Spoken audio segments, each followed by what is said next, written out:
bienvenue dans l'émission Paroles de femmes. Nous sommes avec notre invitée Lady Storm. Bonjour, tu vas bien? Très bien. Très bien, merci. On est encore heureuse de t'avoir sur ce plateau. On a évoqué le thème du couple et notamment des différences dans le couple parce que les différences peuvent être des potentielles sources de problèmes ou alors ça peut être aussi des ajouts, des richesses dans le couple. Il faut juste savoir les aborder de la bonne façon, savoir rectifier aussi certaines choses qu'on a pu mal commencer et je crois que le Saint-Esprit est à l'œuvre dans les couples depuis le début de la semaine.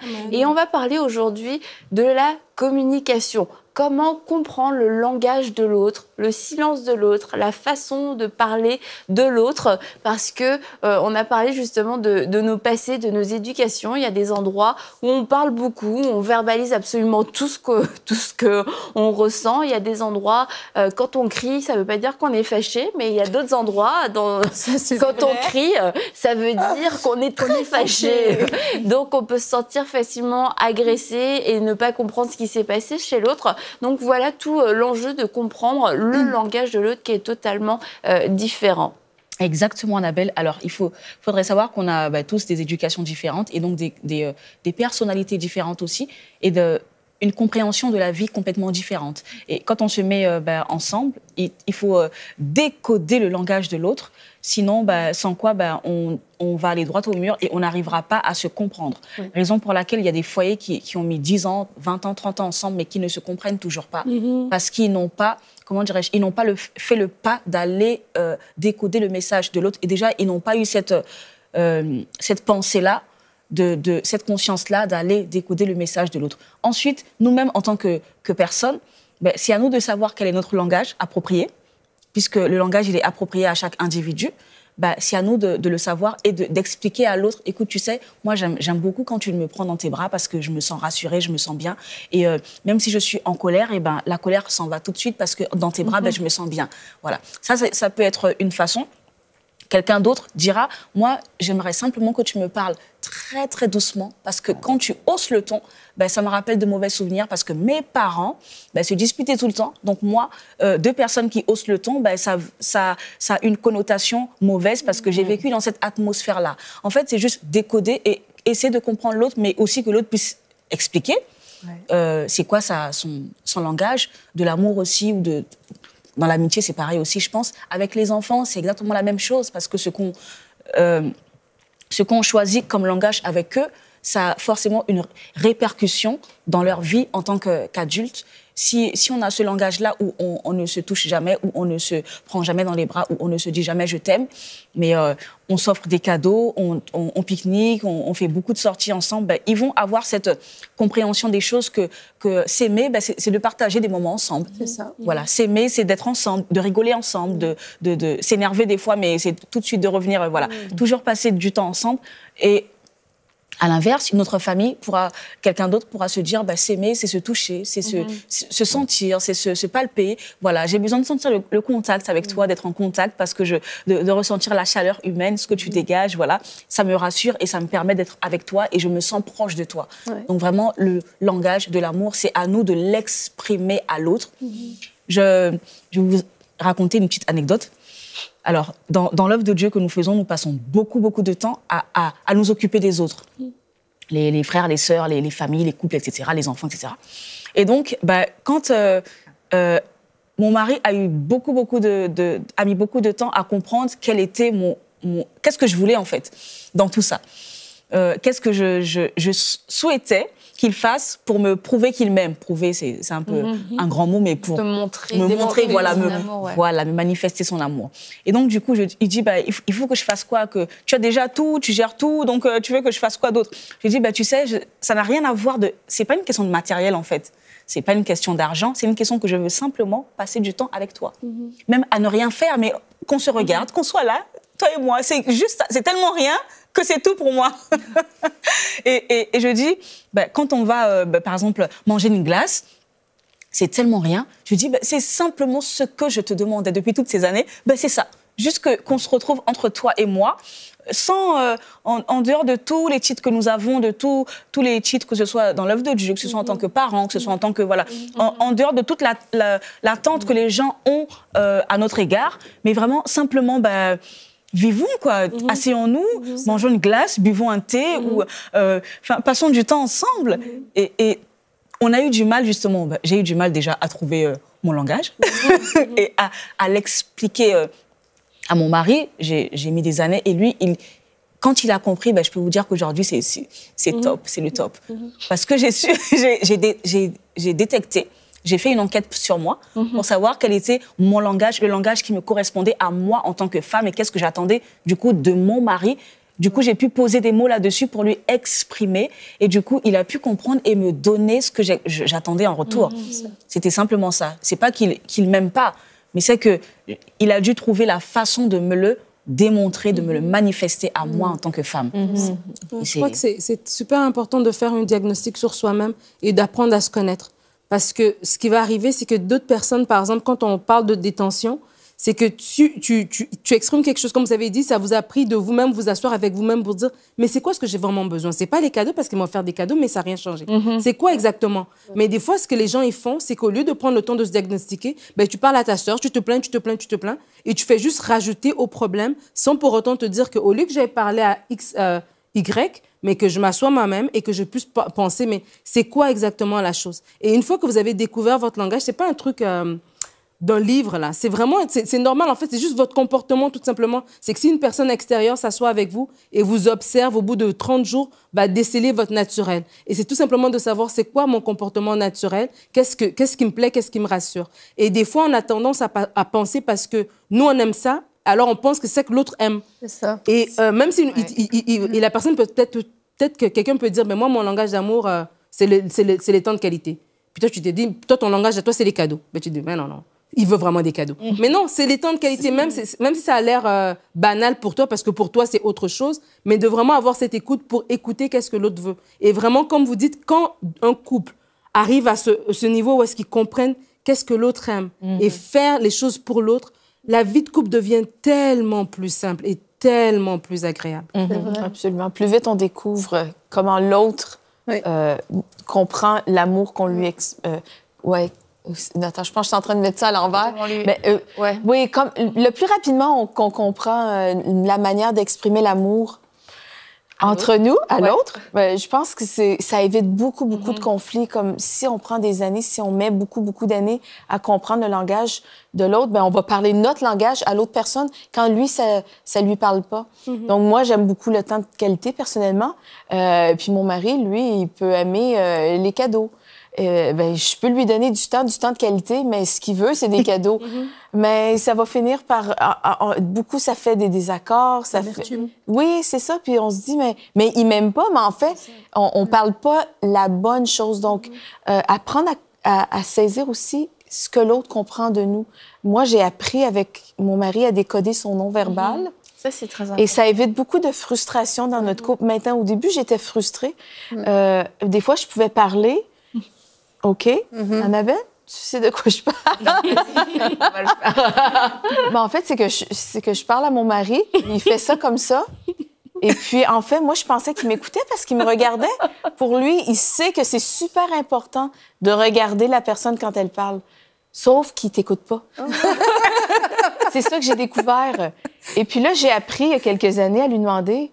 en fait, c'est que je réalise, je sais qu'il ne m'écoute pas parce qu'il y a quelque chose qui se passe dans son regard. Mais ça, c'est sûr qu'on apprend à force de se connaître, à force de se côtoyer, à force de proximité. Et puis là, je lui demande aujourd'hui... Un rapport équilibré. Maintenant, je lui demande tout simplement de répéter ce que je viens de dire. Puis là, il éclate de rire, puis il me baragouine quelque chose. J'ai dit, non, c'est pas ça du tout que j'ai dit. Tu m'écoutais pas, je savais. Mais c'est pas forcément... Oui, mais aujourd'hui, je suis capable d'en rire, mais avant, je pense, avant que je comprenne qu'il m'écoutait pas du tout. Et ça a causé beaucoup de frustration. Et à l'inverse, si moi, je regarde pas dans ses yeux, quand il me parle, il pense que je l'écoute pas. Puis là, il me dit de répéter ce qu'il vient de dire. Même si je le regardais pas, je suis capable de tout répéter, la pensée, l'activité, bref, sa journée. Je suis capable de tout répéter ce qu'il vient de me dire, mais je le regardais pas parce que ben, j'ai une capacité, moi, je suis plus auditive. Mais pour lui, c'est un signe de respect si je le regarde. Donc, je pense que c'est bien important d'apprendre à connaître non seulement le langage d'amour, mais le non-verbal, et puis qu'on soit capable de parler le langage de l'autre.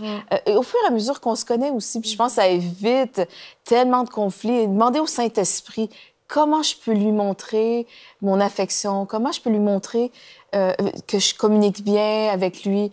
Ça va éviter même des divorces, je pense, parce que... par exemple, quand je servais mon mari, aujourd'hui encore, et puis avant, je servais, il me disait merci. Merci pour le repas, etc. Je dis, mais pourquoi tu me dis merci? C'est normal. c'est normal que je te serve, en fait. C'est normal que je t'apporte le repas, parce que voilà. Mais au fur et à mesure, en fait, plus il le faisait, plus ça m'encourageait. Donc, en fait, c'est pas que j'étais comme ça. C'est que j'ai découvert que les remerciements, ça t'encourage, en fait. Donc, en fait, c'était un langage que je connaissais pas de moi-même, qui m'a fait découverte. Il me dit merci pour ci, pour ça, pour ça. Du coup, moi, ça m'encourage encore plus. Et je fais, je ne fais que faire. C'est qui le gagnant? C'est lui. C'est lui. Oh, il est intelligent. C'est trop drôle, toi. Pourquoi tu me dis merci? Il y a plein de gens qui se disent pourquoi ils me disent pas merci? Ah ouais, c'est ça. Et c'est hyper encourageant. Même si c'est naturel, mais au moins, c'est un langage. Je te remercie parce que tu prends soin de moi, parce que tu n'es pas obligé, et parce que tu prends plaisir à le faire. Donc, je te remercie, même pour d'autres choses. Et il me dit merci pour qui je suis, pour ce que je fais, etc. Mais dans ma tête, je dis, c'est normal, c'est le rôle de la femme, c'est mon rôle, je suis à côté de toi, je suis ton aide, donc en fait, c'est ma mission, c'est ma vie, La Bible dit que la femme, elle a été créée pour l'homme, donc c'est normal pour moi. Mais en fait, il a simplement compris que les remerciements, ça te pousse et ça t'encourage et tu as envie de faire encore plus. Donc, merci. Voilà un langage. J'ai envie de te dire merci, tout simplement. J'ai une petite anecdote, rapidement. C'est qu'au début de notre mariage, pendant plusieurs années, ça a l'air très... peut-être anodin, mais c'est quand je sers le repas à ma famille, je servais mon mari en dernier. Parce que je sais qu'il aime manger très chaud. Donc, pour moi, c'était juste logique. Je ne vais pas te servir en premier parce que le temps que je serve les autres, ça va refroidir. Mais lui, j'ai compris un jour qu'il était comme insulté de ça. Dans le sens que... passe en dernier. Qui passe en dernier. Puis là, un jour, je lui ai dit... J'ai compris, il ne me l'a pas vraiment exprimé, mais j'ai dit, je vais juste te dire que je te sers en dernier parce que je sais que tu aimes manger très chaud. Et c'est pas parce que je veux passer tout le monde avant toi, mais c'est parce que je me soucie que tu puisses manger chaud. Et puis là, il a compris que c'était pas comme, tout le monde passe avant moi, puis moi, je suis une petite guenille. Mais c'est juste des choses comme ça. C'était quelque chose, je pense que il se demandait pourquoi... mais en fait, je lui ai juste exprimé. Puis il a compris, en fait, que c'était par affection, que je faisais ça par bienveillance. Et des fois, on fait des choses... Faut pas... Chez nous, on se dit, entre mon mari et moi, les mots, ça coûte rien, ne les épargnons pas. Épargne pas tes mots, s'il te plaît, dis-le-moi. Puis, mais juste... C'est pas une petite anecdote, mais vraiment juste pointer par rapport à ce que tu viens de dire, Mathilde, c'est super important, surtout quand les enfants se rajoutent au mix, de prendre le temps d'observer quand même son mari, de prendre le temps d'observer sa femme. Parce que justement, ces langages-là peuvent être perdus dans le brouhaha de tous les jours, dans le brouhaha de la semaine, dans la vie quotidienne, mais vraiment de continuer à avoir ce temps séparé où est-ce que tu dis à ton mari, écoute, je te regarde, je te vois, je te valorise, tu es important. C'est juste que c'est deux trucs parallèles. Les enfants, c'est à part et toi, c'est à part. Parce que des fois, les enfants arrivent et on les aime et ils prennent tellement d'énergie qu'on peut se détourner justement de prendre le temps d'observer ces langages d'amour et puis d'y répondre. Ça devient comme une corvée. Mais non, vraiment d'observer. Mais dans le couple, il ne faut pas se prendre pour acquis, puis il faut développer une culture de l'honneur. On parle de la culture de l'honneur dans les églises, entre nous, mais dans le couple, c'est peut-être la première place où il faut exercer la culture de l'honneur. Et les enfants, ils ne passent pas avant mon conjoint. Et mon mari me voit avant de voir mes enfants, et moi, je vois mon mari avant de voir mes enfants. Et il faut qu'on s'honore l'un et l'autre. Il est rentré, même si je m'occupe des enfants, là, je m'en occupe plus maintenant, mais je m'occupe, il est rentré, je vais le saluer. Pareil, moi, si je rentre à la maison, il vient me saluer, il arrête ce qu'il fait. Il faut s'honorer l'un et l'autre. Et il y a quelque chose qui est vraiment nocif dans un couple, c'est d'avoir l'impression que l'autre nous ignore, d'avoir l'impression que l'autre nous prend pour acquis.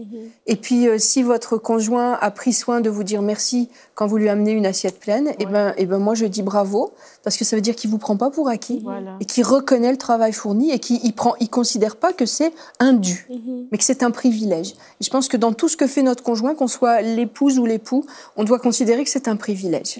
Un privilège digne de reconnaissance. Et c'est la même attitude qu'on va avoir avec Dieu. On le comprend avec Dieu parce que dans les psaumes, beaucoup dans la parole de Dieu, on est encouragé à avoir des actions de grâce et de la reconnaissance envers notre Père Céleste. Mais dans le couple, c'est pareil. Il faut avoir vraiment cette conscience que l'autre est un privilège, que ce qu'il fait envers nous est un privilège et qu'on doit avoir de la reconnaissance mutuelle. Et ça va venir mettre une huile dans le couple et ça va éviter bien des frustrations qui sont parfois inutiles. Par exemple, on a l'impression que notre mari s'en fiche de nous, qu'il nous a même pas calculé et pourtant oui, il nous a vus, mais il le montre pas. Donc il faut il le dit pas, il le montre pas, ou il est maladroit. Et pareil pour nous. On va s'occuper de 36 000 affaires, puis lui, il va se sentir négligé, pas pris en considération. C'est dans les deux sens, c'est pas que dans le sens de la femme. L'homme aussi, parfois, se sent complètement ignoré, négligé. Il faut qu'on apprenne à manifester notre reconnaissance et à considérer que l'autre est mon privilège. C'est mon privilège. J'aurais pu rester célibataire et pleurer toute ma vie parce que j'avais pas trouvé l'homme de mes rêves. Et c'est un privilège que Dieu m'ait donné un beau mari. C'est vrai. Mais des fois, je me dis, mais... Quel privilège, merci Seigneur, parce que tu m'as donné vraiment un bon mari. Donc on ne prend pas l'autre pour acquis. Mais quelquefois, parce que tu parlais de notre relation avec Dieu, mais on va prendre le problème à l'envers. On veut améliorer les choses, et la manière dont on veut améliorer les choses, plutôt que de partir du principe « je suis privilégié, c'est un honneur », c'est « il y a un problème, il faut régler les problèmes », donc c'est de la plainte, c'est de l'accusation, et en fait, on est en train de détruire à ce moment-là, parce qu'on est en train de transmettre le message, peut-être involontairement et inconsciemment à l'autre. Tu es responsable de ce problème, tu es responsable de ce malheur. Et quelquefois, ça se transpose aussi. Dans nos vies de prière, ça peut être intéressant de voir comment on prie, justement, comment on s'adresse à Dieu face aux problèmes, aux défis. Est-ce qu'en Dieu, je vois ma solution, ou est-ce qu'en Dieu, je vois comme une faiblesse parce qu'il n'a pas su répondre à temps, selon moi. Et souvent, on va retransposer ces mêmes choses dans nos relations et dans le couple aussi. Et de voir, du coup, comment est-ce que je m'adresse à mon mari. Oui, il y a quelque chose à améliorer, mais est-ce que je vais directement l'attaquer, voir ses faiblesses, ses manquements à lui, ou alors est-ce que je pars du principe, et c'est clair que si je pars du principe, je suis privilégiée, c'est déjà, waouh, on va vraiment, on va attaquer la chose d'un point de vue totalement différent. On n'est pas en train de détruire et tout. C'est comme, ouais, j'ai un privilège, il faut juste améliorer, il faut embellir, il faut travailler dessus. C'est pas, ah, mais c'est quoi cette poubelle, il faut s'en débarrasser. Là, la mentalité est complètement différente. Et aussi, comme on parle, vous voyez, moi je parle, je bouge mes bras dans tous les sens. Mais je parle comme ça. Et il y a des gens, ils parlent, ils ne bougent absolument pas. Et je ne sais pas comment ils font. Je pense qu'ils ont des bras intérieurs qui bougent. Et il y a des gens qui parlent fort, il y a des gens qui ne parlent pas fort. Et on a des façons de parler. Il y a des moments où on aime parler. Il y a des gens, dès le réveil, ils peuvent te raconter un tas de trucs. Puis il y a des gens, faut pas leur parler. Et puis ils peuvent pas te parler au réveil. Moi, je sais, ma mère, je me réveillais le matin, 6h, 6h30, avant d'aller à l'école. Elle était réveillée, elle ouvrait toutes les fenêtres de l'appartement, beau temps, mauvais temps, parce qu'il faisait chaud. Et moi, je trouvais qu'il faisait pas chaud. Et elle me parlait de trucs compliqués pour ma bourse, mes inscriptions à l'université. Je disais, mais pourquoi on en parle là, maintenant, à 6h30 du matin, avec les fenêtres ouvertes? Et franchement, c'était jamais constructif, parce que je me sentais ultra agressée. Elle avait, dans ce qu'elle me disait, elle avait pas tort, puis il fallait en parler. Et c'est juste 6h30, non, c'était pas le moment. Et dans le couple, quelquefois, on voudrait que l'autre veuille parler au même moment que nous, de la même façon que nous. Et puis, bon, on ne veut pas faire de clichés, mais quelquefois, ceci dit, les hommes ont peut-être plus de réserve dans leurs mots, sont un peu plus économes dans leurs mots, et c'est de savoir aussi apprécier ce qu'ils nous donnent, plutôt que de dire « t'aurais pu dire ça », c'est « il m'a donné ça, que puis-je en faire ?» Surtout si c'est une confidence, si notre mari a commencé à s'ouvrir, comment bien réagir pour ne pas gaspiller et gâcher ce moment. Ah, ça, c'est tellement vrai, Annabelle, qu'on est tellement différents qu'il faut absolument observer l'autre et s'adapter. En fait, dans la confidence, dans la communication, il y a 3 choses. Il y a le message donc, que je veux te faire passer, il y a ce que je dis, donc le fond, et comment je le dis, la forme. Personnellement, j'ai eu beaucoup de mal à comprendre que la forme était plus importante que le fond. Mm-hmm. Je me disais, moi, j'ai quelque chose à te dire, je te le dis. Donc, en fait, je ne faisais pas cas de comment je te le dis, que tu le prennes bien ou pas. mais ça m'importait, mais très, très peu. Et j'ai eu beaucoup de mal. Et du coup, quand je parlais avec mon mari, il disait, ça, en fait, c'est un règlement de compte ou c'est un interrogatoire ou c'est... Enfin, du coup, c'était jamais agréable pour lui. C'est un interrogatoire de police. C'était jamais agréable pour lui. Mais pour moi, qu'est-ce que c'était bien parce que je me défoulais, je disais ce qui allait pas. Et comme le mauvais côté, on le voit toujours chez les autres, on ne se voit pas. Oui. Toi, tu trouvais que tu communiquais bien, quoi. Voilà, et je trouvais que je communiquais bien. Déjà, je trouvais que j'étais presque parfaite parce que je ne voyais pas mes défauts. J'ai beaucoup évolué. Donc, je trouvais que j'étais... À chaque fois qu'il me disait, je disais, non, tu parles de quoi En fait, incapable de se remettre en question. Mais non, mais tu parles de quoi? Et je voyais que le mal chez l'autre. Et du coup, quand je parlais, prends-le comme tu veux. Moi, j'ai transmis mon message. Mais en fait, c'est pas ça du tout. Il y a le message, mais il y a comment tu dis, c'est plus important que ce que tu dis. Parce que l'important, c'est que l'autre comprenne ce que tu as voulu lui faire comprendre. Mais si tu le dis mal, de 1, il va pas comprendre. De 2, il sera frustré. De 3, il sera froissé parce que tu n'honores pas, tu ne le respectes pas. Donc, en fait, c'est chaotique. Le résultat est chaotique. Et donc, j'ai pris des années à comprendre qu'en fait, quand tu veux parler, faire passer un message, réfléchis bien à comment tu veux et au moment où tu veux le dire. Parce que c'est ça.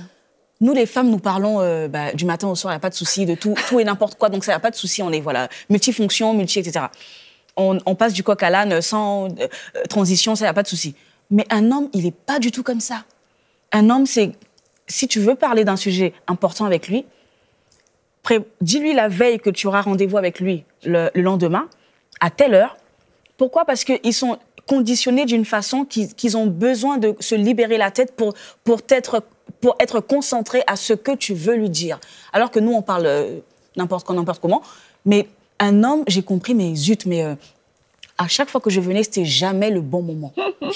Tu me déranges, tu viens, tu tombes dans ce que je fais comme un cheveu dans la soupe. Je me dis, mais tu n'as jamais de moment pour moi. Donc, je suis obligée de m'incruster dans ton programme parce que tu ne me donnes pas de place dans ton programme. Et donc, au fur et à mesure, j'ai compris qu'en fait, d'accord, je viendrai te voir peut-être demain ou dans 2 jours à telle heure. Comme ça, je sais, en fait, c'est comme une armoire avec des tiroirs. Tu fais partie du programme. Je suis dans le planning. À telle heure, il a rendez-vous avec moi. Comme ça, il est disposé, ses pensées sont disposées, son cœur est disposé à m'écouter. Il n'a rien d'autre à faire que ça. Alors que si je viens, alors qu'il fait quelque chose, déjà, je parle dans le vent, comme vous disiez, Mathilde, je parle dans le vent et c'est moi qui suis perdante parce que le résultat n'est pas là. Donc vraiment, si on veut parler à notre mari, prenons rendez-vous. On va le schématiser comme ça. Prenons rendez-vous parce que c'est comme des tiroirs. On ouvre un tiroir, ils sont conditionnés à faire une seule chose à la fois. Pas nous, multifonction, le téléphone, la casserole, les enfants, la machine, tout ça, enfin, le ménage en même temps. Un homme, il n'est pas comme ça, il est une seule chose à la fois. Donc, pour qu'il soit disposé à m'écouter, je dois le prévenir pour qu'il se prépare, pour qu'il se dispose pour moi complètement. Sinon, il fera comme Mathilde disait, il va pas écouter. Il va pas écouter et il va... Et c'est très vrai ce que vous disiez, il n'écoute pas. Voilà. C'est une présence, en fait. Mais c'est vrai parce que j'ai vérifié. Et les hommes... Non, pas que le mien, mais les hommes me l'ont dit. C'est vrai, en fait, on n'écoute pas parce que vous parlez trop. Il y a trop d'informations. Trop d'informations. Voilà, trop d'informations et ils ne peuvent pas se concentrer sur tout. Voilà, gérer, c'est trop. C'est un trop. Donc, en fait, ils font office d'oreille, quoi, voilà, pour faire décoration. Mais en fait, ils n'écoutent pas. Pour qu'ils écoutent, il faut prendre rendez-vous. Comme on fait là, on discute sur un thème, on est fixé sur ce thème. Et il ne faut pas que ça dure trop longtemps non plus, parce qu'après, ils se déconnectent. Et une chose aussi, c'est que peut-être quand on est maman, peut-être plus, on a l'habitude d'être dérangé. C'est la normalité de la maman d'être dérangée en permanence, d'être bousculée, dérangée, puis d'être multitask et d'être interrompue. Mais les maris, non. Enfin, d'une manière générale, je ne veux pas non plus faire des gros clichés, hein. Mais en tout cas, je l'ai vu chez le mien, il n'a pas l'habitude comme ça qu'on déboule dans ses affaires. Et moi, je lui dis, est-ce que je peux te parler ? On ne prend pas pour acquis que j'appelle. J'ai quelque chose à voir. Est-ce que c'est le bon moment ? Est-ce que tu as 5 minutes pour moi ? Même si on n'a pas... Parce que des fois, c'est plus urgent que de prendre rendez-vous pour le lendemain. Des fois, oui. Mais des fois, c'est pas... C'est là qu'il faut la vie. Et moi, j'ai appris à le faire parce qu'à un moment donné, je me suis rendu compte que je le dérangeais. J'arrive comme un cheveu sur la soupe dans ce qu'il est en train de faire. Il est concentré sur autre chose. Et puis... c'est pas correct. C'était pas prévu que tu arrives sur le plateau. Est-ce qu'on le ferait avec quelqu'un d'autre ? Tu sais, des fois, on est sans gêne avec notre mari. Hein ? On n'oserait pas, par exemple, moi, j'oserais pas débouler dans ton bureau, Annabelle, et puis te balancer un truc. On le fait avec notre mari, non. Si on honore notre mari, si notre mari nous honore, on va pas débouler dans la vie de l'autre avec nos problèmes et puis le prendre pour acquis. C'est toujours la même logique de respecter. Hein, il y a toujours du respect et de l'honneur derrière tout ce qu'on dit. Et comme tu le disais, Lydie, dans tout ça, de toute façon, si on fait les choses de façon un peu égoïste, selon nos propres principes, on est les premières perdantes. Et on a envie d'être comprise. Et on a envie que notre mari se sente compris pour qu'il soit heureux. Donc, on peut changer les règles du jeu, parce que peut-être qu'on ne joue pas avec les bonnes règles, en fait, depuis déjà des années. Et il y a des femmes, elles disent, moi, mon mari ne m'écoute jamais. Mon mari ne me comprend jamais. C'est peut-être qu'il y a quelque chose, tout simplement, à changer dans notre façon de faire. Et il y a des femmes, je suis sûre, elles t'ont entendu prendre rendez-vous. Attends, quand même, je suis sa femme, je n'ai pas envie de prendre rendez-vous. Mais d'un autre côté, ça fait 20 ans que tu te dis, mon mari ne m'écoute pas. Essaye la tentative du rendez-vous, parce que ça peut tout changer. C'est tellement de frustration de croire que ton mari t'écoute et qu'il t'a pas écouté, qu'il t'a pas entendu. Et le lendemain, c'est comme... on reprend à zéro. Et l'information n'est pas passée. Et mieux vaut s'organiser différemment plutôt que de vivre frustration sur frustration. Parce que, comme tu le disais si bien, nous sommes les gagnantes. On va être gagnantes. On veut vraiment être comprise. On veut se sentir aimée. On veut que notre mari se sente aimé. Donc, disposons les choses, disposons notre environnement pour se comprendre l'un et l'autre. Et quand on ne parle pas la langue de l'autre, même dans le naturel, on va s'efforcer de comprendre. On prend un dictionnaire, on prend des cours parce que je veux comprendre. Et c'est vrai qu'à fois avec notre mari, on se dit c'est à lui de me comprendre ou alors ça va se faire tout seul avec l'amour. Non, quelquefois il y a vraiment des efforts à faire pour se comprendre. Alors je te dis encore merci pour cette émission. Merci à vous toutes. Et on va se retrouver demain pour la dernière émission que nous aurons avec toi. Et nous allons voir comment gérer une vie en commun alors que nous avons 2 quotidiens différents et je pense que c'est l'avis de pas mal de couples qui nous suivent. Alors on se dit à demain pour une prochaine émission de Paroles de Femmes.